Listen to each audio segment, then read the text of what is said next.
Happy independence day. தேசமே பயப்படாதே.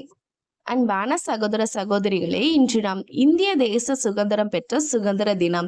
இந்த இனிய நாளில் நம் தேசத்திற்காக நன்றியோடு ஜெபிப்போம். நம்முடைய நாட்டிற்காக பாடுபட்ட அனைவரையும் நினைவு கூர்ந்து அவர்களுக்காக நன்றி செலுத்துவோம். சுதந்திரம் என்பது வெறும் அடிமைத்தனத்திலிருந்து விடுதலை மட்டுமல்ல, நம்முடைய வாழ்க்கையிலும் பயத்தில் இருந்து விடுதலை வேண்டும், கவலையில் இருந்து விடுதலை வேண்டும், தோல்வியில் இருந்து விடுதலை வேண்டும், பாவத்தில் இருந்து விடுதலை வேண்டும். அந்த உண்மையான விடுதலையை நமக்கு கொடுப்பவர் இயேசு கிறிஸ்து. வேதாகமத்தில் இயேசு சொல்கிறார், குமாரன் உங்களை விடுதலையாக்கினால் மெய்யாகவே விடுதலையாகுவீர்கள். யோவான் 8:36. அன்பானவர்களே, உலகம் கொடுக்கிற சுதந்திரம் ஒரு நாள் மாறலாம். ஆனால் இயேசு கொடுக்கிற விடுதலை நம்முடைய இருதயத்தில் நிலைத்திருக்கும். இன்று உங்கள் வாழ்க்கையில் பயம் இருக்கிறதா? பயப்படாதீர்கள். உங்கள் குடும்பத்தை பற்றி கவலைப்படுகிறீர்களா? கலங்காதீர்கள். உங்கள் எதிர்காலத்தை பற்றி பயப்படுகிறீர்களா? இயேசுவை நம்புங்கள். வேதாகமம் சொல்லுகிறது, தேசமே பயப்படாதே, மகிழ்ந்து களிகூறு, கர்த்தர் பெரிய காரியங்களை செய்திருக்கிறார். யோவேல் 2:21.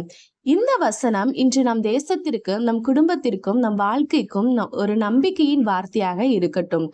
நம் இந்திய தேசத்திற்காக ஜெபிப்போம். இந்தியாவில் வாழும் ஒவ்வொருவரும் குடும்பத்தை தேவன் ஆசீர்வதிக்கட்டும். நம் நாட்டின் தலைவர்களுக்கு ஞானத்தை கொடுக்கட்டும். நம் தேசத்தின் சமாதானம் நிலவரட்டும். ஏழைகள், நோயாளிகள், ஆதரவற்றவர்கள், குழந்தைகள் மற்றும் முதியோர்கள் அனைவரையும் தேவன் பாதுகாக்கட்டும். நம் இளைஞர்களுக்கு நல்ல எதிர்காலத்தை தேவன் கொடுக்கட்டும்.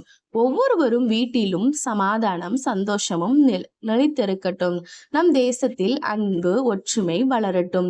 இந்திய தேசம் ஆசீர்வதிக்கப்பட்ட தேசமாக இருக்கட்டும். அன்பானவர்களே, இன்று நாம் ஒரு விஷயத்தை நினைவில் வைத்துக் கொள்வோம். நம் இந்தியர்கள் என்பதில் பெருமை கொள்வோம். அதே நேரத்தில் நம்முடைய வாழ்க்கையிலும் இயேசுவை முதலிடம் வைத்துக் கொள்ளுவோம். ஏனென்றால் இயேசு நம்மை நேசிக்கின்றார். நாம் விழும் பொழுது தூக்கின்றார். நாம் அழுகும் போது ஆறுதல் தருகின்றார். நாம் வழி தெரியாமல் நிற்கும் போது வழிகாட்டுகிறார். இன்று இந்த சுதந்திர தினத்தில் நம்முடைய தேசத்திற்காக, நம்முடைய குடும்பத்திற்காக ஒரு சிறிய ஜெபம் செய்வோம். அன்பான பரலோக தகப்பனே, எங்கள் இந்திய தேசத்திற்காக உமக்கு நன்றி செலுத்துகிறோம். இந்த தேசத்தை ஆசீர்வதியும்.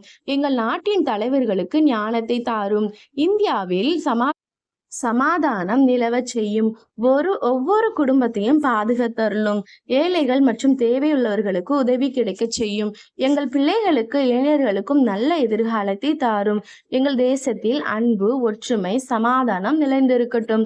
எங்கள் வாழ்க்கையில் இருக்கிற பயம், கவலை அனைத்தையும் நீக்கி உமது சமாதானத்தை தாரும். எங்கள் தேசத்தையும் எங்கள் குடும்பத்தையும் உமது கரத்தில் ஒப்படைக்கின்றோம். இயேசு கிறிஸ்துவின் நாமத்தில் ஜெபிக்கிறோம். ஆமேன். இனிய சுதந்திர தின நல்வாழ்த்துக்கள். Happy independence day. இந்தியா ஆசீர்வதிக்கப்படட்டும். நம் குடும்பங்கள் ஆசீர்வதிக்கப்படட்டும். நம் வாழ்க்கையில் இயேசு கிறிஸ்துவின் சமாதானம் நிறைந்திருக்கட்டும். இந்த செய்தி உங்களுக்கு ஆசீர்வாதமாக இருந்தால் லைக் செய்யுங்கள், ஷேர் செய்யுங்கள். கிரேசி வால் தமிழ் சேனலை சப்ஸ்கிரைப் செய்யுங்கள்.